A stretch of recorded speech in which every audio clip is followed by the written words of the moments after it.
यहाँ हमारे सामने एक चित्र है और अवनिका ये कह रही हैं कि आप गेस कीजिए, अंदाजा लगाइए कि ये चित्र हमें क्या बता रहे हैं, क्या कहने की कोशिश कर रहे हैं। तो देखिए, बीच में दो बच्चे हैं, एक एक बच्चा है, एक बच्ची है, और उनके आसपास ये 5 चीजें दिखाई दे रही हैं।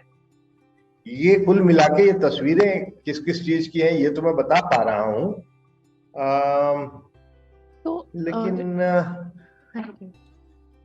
ये क्या हो रहा है, क्यों हो रहा है, ये तो मैं नहीं समझ पा रहा हूँ। तो आप थोड़ी मदद करें, क्योंकि हमारे मित्र भी कोई बहुत ज्यादा मेरी मदद कर नहीं पा रहे हैं। तो राजेश जी, ये जो गतिविधि थी ये इसलिए रखी गई थी। किसी एक पार्टिसिपेंट ने ये बोला कि ये सोशल एटमॉस्फेयर को हमारे दर्शाता है। तो जब हम इन चित्रों को देखते हैं तो पहला चित्र आपने सही बोला, पर्यावरण के बारे में है। दूसरा है कि जब इंसान बहुत किसी पुराने जमाने का है, ये हमारे अतीत के बारे में है, हमारे इतिहास के बारे में है। तीसरा चित्र जिसमें डॉलर साइन है वो आर्थिक स्थिति, किसी देश की आर्थिक स्थिति कैसे होती है उसके बारे में है। फिर न्याय का एक चित्र है और एक चित्र है इंसानों के विकास का। तो ये जो सारे चित्र हैं, ये जो सारे एस्पेक्ट यहाँ पे लिखे गए हैं, वातावरण, अतीत, आर्थिक स्थिति, न्याय और विकास, ये सभी वो एस्पेक्ट्स हैं जो सामाजिक विज्ञान की श्रेणी में आते हैं, क्योंकि ये सभी चीजें डायरेक्टली इंसानों को प्रभावित करते हैं।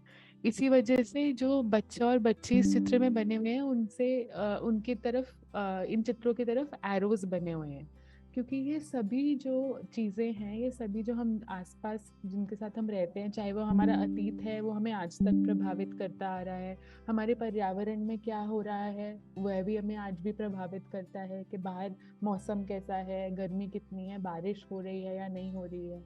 तो ये सब जो चीजें हैं, क्योंकि ये सामाजिक इंसान के सामाजिक जीवन को प्रभावित करती है दैनिक जीवन में, तो यह सभी सामाजिक विज्ञान की श्रेणी में आ जाती हैं।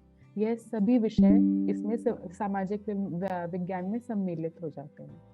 तो जी जी अवनिका, अब ये आपकी बात समझ में आई कि हमारा वातावरण कैसा है, या अतीत में हमारे साथ क्या हुआ था, या आर्थिक रूप से हम कितने स्वस्थ हैं या कमजोर हैं, न्याय व्यवस्था कैसी है, या हमारा हमारा विकास समाज में कैसे हो रहा है। इन इन सारी चीजों का हमारे ऊपर प्रभाव पड़ता है, और इसलिए आप ये कह रहे हैं कि जिन चीजों का हमारे ऊपर, हमारे आसपास की चीजों का जिनका हमारे ऊपर प्रभाव पड़ता है, वो सब सामाजिक विज्ञान के दायरे में आते हैं। बिल्कुल। तो सामाजिक विज्ञान का मतलब समझने की थोड़ी कोशिश करते हैं। इसे अगर हम बहुत सरल तरीके से रखें तो इसे हम समाज का जो विज्ञान है, सोसाइटी का जो साइंस है, कि सोसाइटी में क्या होता है या क्यों होता है, उसके ऊपर ये बात करता है। तो इसे हम साइंस ऑफ सोसाइटी इसलिए कहते हैं क्योंकि ये भी एक क्रमबद्ध तरीके से किया जाता है। इसमें भी हम समाज में क्या हो रहा है उसका अवलोकन करते हैं।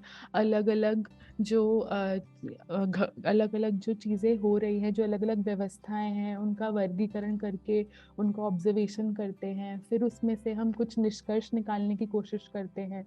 तो ये भी एक बहुत व्यवस्थित, एक बहुत सिस्टमैटिक तरीके से इस समाज को समझने की कोशिश करता है, इसलिए इसे एक विज्ञान माना जाता है, एक वैज्ञानिक विषय भी माना जाता है। और क्योंकि ये समाज में, जैसे अभी हमने बात करी, समाज के सारे अंगों के ऊपर आधारित है, समाज के अंगों का क्या संबंध है इंसानों के साथ, जैसे पर्यावरण, हमारा अतीत, हमारा विकास। तो सामाजिक परिवेश के बारे में, परिवेश को समझने की ये कोशिश करता है, इसलिए इसे हम सामाजिक परिवेश का अध्ययन के माध्यम से जानते हैं। तो इसलिए इसे हम साइंस ऑफ सोसाइटी बोलते हैं।